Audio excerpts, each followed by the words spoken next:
How's it going, dive buddies? It is Kyle here. Welcome back to the Dive Wagon. And today we're going to be talking about tools. Now, tools are always a fun thing to talk about. Putting together a save a dive kit is also something that's a lot of fun. But there's a lot of things, a lot of little dive dilemmas that can be avoidable if you have the proper tools to be able to fix them on site. No one wants to miss out on a dive because of something simple or something silly. So by having the right tool, we can fix that dilemma and get right back out diving.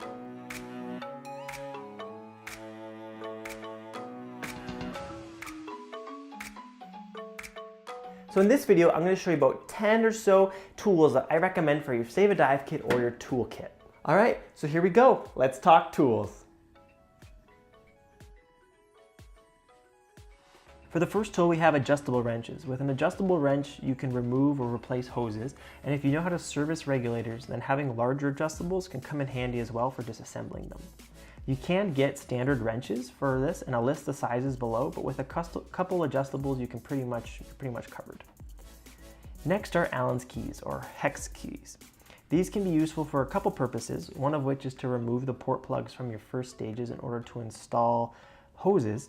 Other uses can be used to adjust the intermediate pressure on your first stage if you know how to do that.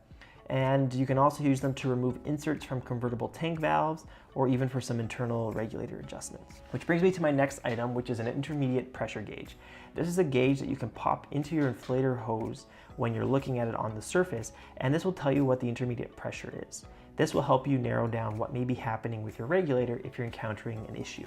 Next, I have some dental picks. I have stainless steel ones, and I know there's some strong opinions about whether or not that's a good thing, and I am looking to get some good hard plastic ones. But if you're very careful, you can remove tank face O-rings with this or hose O-rings. They work great with a dental pick. I also carry a pair of chopsticks with me that I can use for removing O-rings if I need to. I also use these for removing seats from first stages if I have to disassemble one on site, but this isn't something that everybody needs. Next, I carry some form of blade or knife, like an X-Acto knife. These can be used for cutting zip ties flush so you don't cut your lip on one. And I also carry a form of a side cutter or a nipper for this task as well. I like to use the side cutters for removing and tightening the zip ties. I also carry a pair of Needlenose Pliers. These tend to be used for removing high pressure swivel spools from high pressure hoses.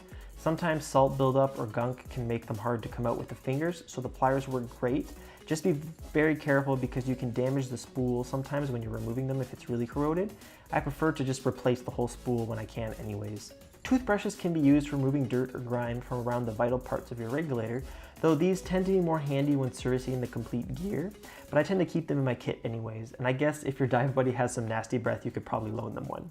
Then I have some tools that fall into the diver specific category. These are things like tools for opening dive computers and changing batteries, like a coin or a specific screwdriver, or a tool for installing dry suit seals.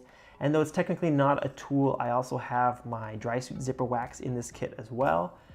This could also be tools used for setting up your individual camera systems, and you guys would know what tools, screwdrivers you would need for that. I also have a dive multi-tool that is basically most of the above tools in one, and I tend to take this with me traveling, and it's a great alternative to lugging around the whole toolkit. A bonus tool or item would be some string. This can come in handy if a clip breaks or you need to just tie something together. You can usually MacGyver it with a little bit of string. And then finally, I throw in a couple pencils or pens into my kit just in case I need to make notes of what happened to my gear so I don't forget later on, or to fill out my dive log or jot down maybe someone's contact info for the next dive. And there you have it, guys. Those are my 10 or so recommendations for tools for putting together a toolkit for your diving needs. Now, obviously, carrying around a toolkit like this is a lot easier if you're diving out of a car and you're diving at local dive sites. You can really take any tool that you want, any tool that you can fit in your car. You can think outside the box, like a hammer would be wonderful for hammering in tank pegs for shade and whatnot. And a screwdriver can be used as a tent peg. The sky's the limit when it comes to diving out of your car. And then the flip side, for travel, you want to think small, compact, multi-use, things like the multi-tool, smaller blades. If you're looking for some ideas for a good save a dive kit for travel, you can check out our video on when we made a save a dive kit. There's some good recommendations there. And that's it for today's tip, guys. I hope you enjoyed today's video. I hope you learned something. Maybe leave me a note down below. What is one tool that you can't leave the house with when it comes to going out and diving? I'd be super curious, and I'm interested in what's in your kit. Thanks for everything, guys. We'll see you next time, and happy diving.